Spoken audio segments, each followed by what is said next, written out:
Assalamualaikum warahmatullahi wabarakatuh. Selamat pagi Pak Ayat dan teman-teman semuanya. Saya Siva Windriani dengan NIM 17 13 42 235 akan mempresentasikan mengenai laporan evaluasi kebijakan pendaftaran tanah sistematis lengkap atau PTSL di Kementerian Agraria dan Tata Ruang atau Badan Pertanahan Nasional. Oke, kita lanjut ke daftar isi. Saya akan mempresentasikan mengenai latar belakang kebijakan yang dievaluasi, analisis efektivitas kebijakan berdasarkan indikator yang dipilih, temuan dan permasalahan yang diidentifikasi, dan terakhir adalah rekomendasi kebijakan berbasis bukti. Kita mulai dari latar belakangnya. Jadi, tanah memiliki nilai vital baik secara ekonomi, yuridis, maupun sosial. Sesuai dengan pasal 33 ayat 3 Undang-Undang Dasar 1945 dan Undang-Undang Pokok Agraria tahun 1960, negara wajib menjamin kepastian hukum atas kepemilikan tanah melalui sistem pendaftaran tanah yang menyeluruh. Namun, hingga tahun 2017, dari estimasi sebesar 126 juta bidang tanah di Indonesia, baru sekitar 46 jutanya yang terdaftar.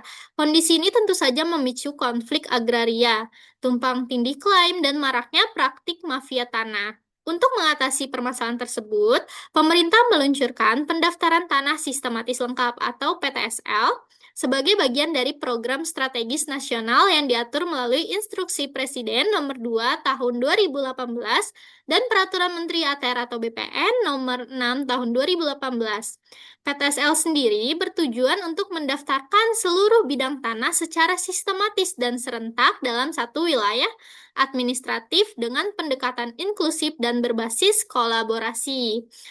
Program ini juga didukung inovasi digital seperti aplikasi survei tanahku dan sistem KKP untuk meningkatkan efisiensi dan juga transparansi. Hingga 31 Mei tahun 2025 telah terdaftar sebanyak 122 juta bidang tanah atau sebesar 97% dan 96 juta diantaranya telah bersertifikat atau sebesar 76%. Meski capaian ini termasuk signifikan, tantangan masih ada seperti pungli, keterlambatan penerbitan sertifikat, data yang kurang akurat, serta rendahnya literasi masyarakat. Evaluasi kebijakan PTSL tentu saja penting untuk menilai kesesuaiannya dengan prinsip-prinsip pelayanan publik menurut Undang-Undang Nomor 25 Tahun 2009 dan menyusun rekomendasi berbasis bukti guna meningkatkan pelaksanaan kualitas layanan pertanahan secara adil dan berkelanjutan. Oke, selanjutnya kita akan menganalisis efektivitas dari kebijakan, dimulai dari transparansi dan juga akuntabilitas kebijakan. PTSL dirancang untuk menjunjung tinggi prinsip transparansi dan akuntabilitas, sebagaimana diatur dalam Undang-Undang Nomor 25 Tahun 2009, Peraturan Menteri ATR atau BPN Nomor 6 Tahun 2018, dan juga petunjuk teknis tahun 2022. Pemerintah sendiri telah menetapkan standar biaya resmi PTSL melalui SKB 3 Menteri, yaitu sebesar Rp150.000 hingga Rp450.000, tergantung wilayah. Dukungan digital seperti sistem komputerisasi kegiatan pertanahan atau KKP, aplikasi survei tanahku, dan kanal pengaduan resmi SPAN lapor menjadi bagian dari upaya memperkuat keterbukaan informasi dan pertanggungjawaban layanan. Meski demikian, masih ditemukan tantangan di lapangan seperti laporan pungutan yang melebihi ketentuan yang terjadi di Rawalumbu di Bekasi, Desa Gilang di Sidoarjo, dan Desa Pangawinan di Serang, dengan biaya tambahan mencapai hingga Rp1,5 juta.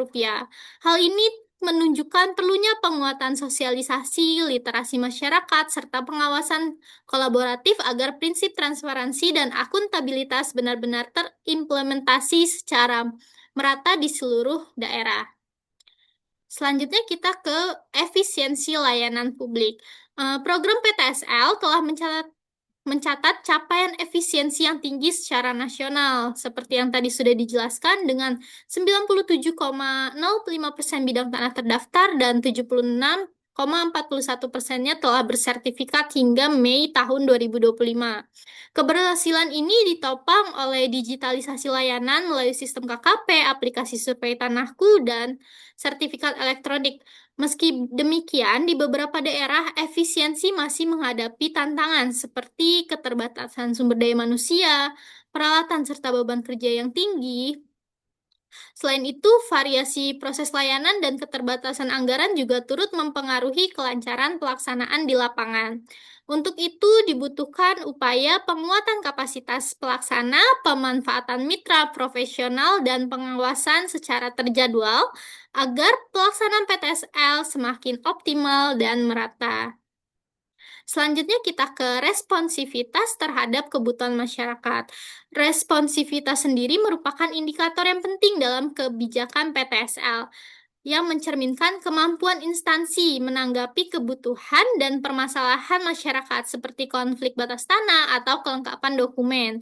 Kementerian ATR atau BPN sendiri itu telah menyediakan sejumlah kanal pengaduan termasuk hotline, span lapor, media sosial, dan mediasi di kantor pertanahan. Petunjuk teknis PTSL tahun 2022 juga menekankan pentingnya tindak lanjut atas aduan warga oleh panitia adjudikasi. Namun di beberapa wilayah seperti di Tangerang Selatan dan Pekalongan, masyarakat ini masih mengalami kendala dalam mengakses informasi dan menyampaikan keluhannya secara formal. Hal ini tuh menunjukkan perlunya penguatan sosialisasi, peningkatan literasi digital, serta dukungan peran aktif pemerintah desa agar saluran pengaduan lebih mudah dijangkau dan responsif terhadap kebutuhan masyarakat. Selanjutnya kita ke partisipasi masyarakat dalam evaluasi kebijakan. Partisipasi masyarakat dalam evaluasi kebijakan PTSL ini merupakan aspek yang penting guna memastikan kebijakan berjalan sesuai kebutuhan publik. Keterlibatan warga dalam memberikan masukan dan umpan balik masih perlu diperkuat, terutama pada tahap evaluasi setelah sertifikat diterbitkan. Studi di Jepara dan Pekanbaru menunjukkan bahwa masyarakat ini cenderung fokus pada hasil akhir dan belum terbiasa menyampaikan penilaiannya terhadap proses pelayanan. Hal ini tuh menjadi peluang bagi instansi pelaksana untuk meningkatkan pendekatan partisipatif melalui forum evaluasi desa, sosialisasi yang berkelanjutan, serta penguatan saluran komunikasi dua arah. Dengan demikian, kebijakan PTSL dapat terus berkembang secara inklusif, responsif, dan berbasis pengalaman warga sebagai penerima manfaat langsung. Oke, selanjutnya kita ke temuan dan permasalahan yang diidentifikasi. Jadi, pelaksanaan kebijakan PTSL telah menunjukkan capaian yang positif dari sisi jumlah bidang tanah yang terdaftar, namun, proses implementasinya masih terdapat sejumlah tantangan yang perlu diperhatikan. Di beberapa wilayah, ditemukan adanya ketidaksesuaian biaya yang dibayarkan oleh masyarakat dengan ketentuan yang berlaku, serta keterbatasan informasi mengenai alur pembiayaan dan pertanggungjawabannya. Selain itu, keterlambatan penerbitan sertifikat dan keterbatasan sistem pelacakan dokumen menyebabkan masyarakat ini mengalami kesulitan dalam memperoleh kepastian layanan. Dari sisi operasional, pelaksanaan program menghadapi kendala teknis seperti keterbatasan sumber daya manusia, alat ukur, dan beban kerja yang tinggi. Tantangan lain juga muncul dalam hal literasi pertanahan dan partisipasi masyarakat, di mana sebagian besar warga belum sepenuhnya memahami hak dan prosedur dalam program, serta belum optimalnya pemanfaatan kanal pengaduan dan forum evaluasi yang tersedia. Temuan-temuan ini tuh mencerminkan pentingnya peningkatan koordinasi, penguatan kapasitas pelayanan, serta pendekatan partisipatif untuk memastikan pelaksanaan PTSL berjalan lebih inklusif, transparan, dan berorientasi pada kebutuhan masyarakat. Selanjutnya ada rekomendasi kebijakan berbasis bukti.